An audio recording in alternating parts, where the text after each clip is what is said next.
Fårup Sommerland was the first theme park that I got the chance to experience in the country of Denmark, making its debut back in 1975. Until recently, this park had a small selection of attractions. However, ever since they opened their first extreme coaster back in 2008, the park's got nothing but investments. However, where is this theme park located? Fårup Sommerland is located in Nordsjælland, Denmark, and for perspective, it's only about a half an hour drive away from Aalborg. This is the closest city to the park, and honestly just looks amazing. However, in terms of the park itself, their most recent addition was Phoenix. This is the world's first Vekoma wildcat, and it's honestly just amazing. To start with, the trains are some of the best in the country. From the zero car to the restraints, this is the perfect mix for a roller coaster. However, the layout itself just brings this coaster to the next level. The first draw is amazing in the back row, and you also get some great airtime whilst going through its inversions. Overall, this makes it my personal favourite roller coaster and just a great overall ride. The other major coaster at the park is Lightning. This Gerstyle launch coaster was one of two to have ever been built, and the airtime alone makes this a top 3 ride at the park. However, the highlight was definitely the launch. Lightning launches riders from 0 to 50 miles an hour in 2 seconds, and from the moment you leave the station to the brake run, it's honestly just amazing. Another great ride at Fårup Sommerland is the Falcon. This is their wooden coaster. It's got some of the best airtime in the country. Along with this, the views you get from the top of the lift are great. The only downside of the coaster is its roughness. I personally didn't find it too bad, however I can definitely see it taken away from the ride experience. Right next door to Falcon is Hurricane. For starters, this is one of the best colour schemes on any roller coaster in the world. However, the ride doesn't disappoint either. It's got a great drop along with the first turnaround. These are both amazing parts of the coaster and definitely makes for a great family coaster. Another family coaster at the park is Soar. This was built back in 2020 and is one of the smoothest coasters at the park. It's got some great hedgehogs along with some decent airtime, but what surprised me the most were the water effects. These are a great extra to an already great coaster. The only other thrill ride at the park is the Bat. This is your classic Revolution spinning coaster and was just alright. In my opinion, it is one of the weak ones I've experienced,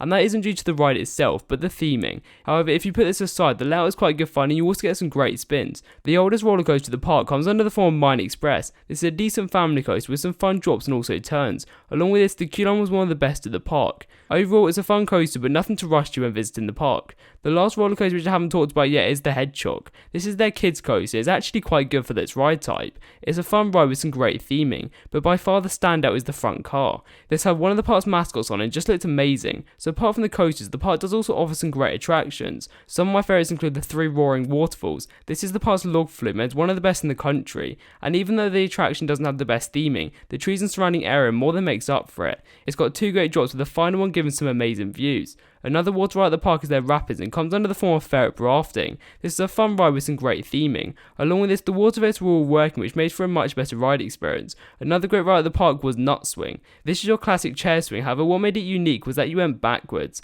This was a great experience and definitely made for a better overall ride. Along with this, the park does also have a transportation system which comes under the name of Fårup Railways. This is a fun train ride which took you around most of the park. It also provides some great views along with the total of 2 stops. Another great attraction at the park was Fox Cave. This was my first ever fun house and was honestly just amazing. The theming and lighting was some of the best in the park. I also mentioned that it was actually a really long attraction. All of this made for a great fun house and definitely something to experience.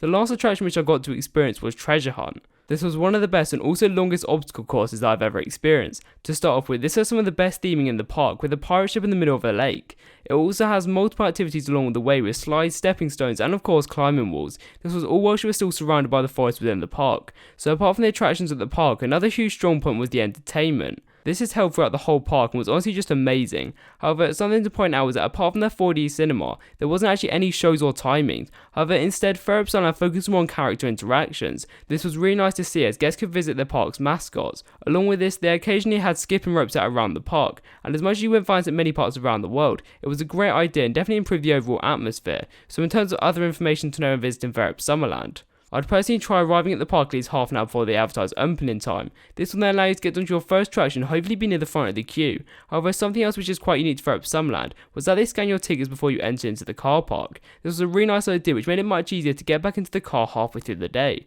So when you arrive in the park, you either have 2 options. You can either head left or right, and in my opinion, I'd personally head right. This is due to the hotel guests being allowed in half an hour before opening to experience some of their coasters. However, in terms of which ride to head to first, when we visited the park, we ran straight to Phoenix and got the 3rd train of the day. In my opinion, this was a great decision as this was their newest coaster and we got done within half an hour. However, another great ride which I'd recommend heading to first is the Lightning. This is due to this ride often getting some long lines throughout the day. So after you experience some of the park's attractions, I'd personally recommend getting some lunch. And in terms of timing, I'd personally recommend eating at either 11:30 or 2:30. This is due to most guests having it around 1 o'clock, which means that you'll probably get quite a short line. However, on our visit we ate at Fårup Grilling. This was a great place to eat as it was reasonably priced, and also as well the burgers were themed towards different coasters.